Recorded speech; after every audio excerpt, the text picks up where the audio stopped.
Join the Our Game Supporters Club at Patreon for €5 per month to get audio podcasts of the Hurling and Football Show and much more exclusive material. Because, just because they played really well on Saturday against Antrim, a team that they'd feel that they can always compete with, and obviously they won this game, but that doesn't invalidate any of the criticisms from the Wexford game.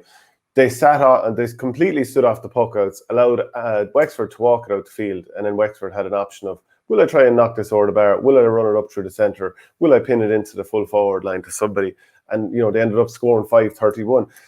You could say the flip side of that is that if Laois had to push up, be aggressive, whatever way you want to attack Wexford puck out, maybe they would have gotten picked off in a different way. Maybe they're on a hiding to nothing no matter what happened. But it just seems, it's a bit like watching Derry against Donegal in the football yesterday. They had the ball for the last minute or two, did Derry, and nobody took a shot on. 3 or 4 of them looked at it and said, you know what, I'm giving it to someone else. I'm not going to take it on.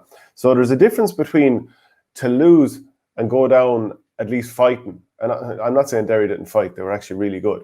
But to lose wondering, they'll never know if it went over or not. You didn't even buy a ticket for the raffle, and it drove me nuts looking at it. Did they think the referee, David Coldrick, was going to stay looking at him messing with the ball all day? He was dead right to blow them. And to go out of the championship over that, infuriating.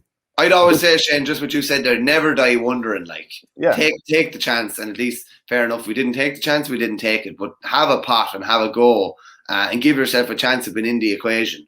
Yeah, and you know what, actually, just to kind of go on about that point a little bit more, I kind of wonder if certain players, this doesn't really happen in hurling because most players are able to knock the ball over from, I don't know, once they're in the other half of the field. Generally, most players are able to knock it over the bar. There's obviously a few exceptions.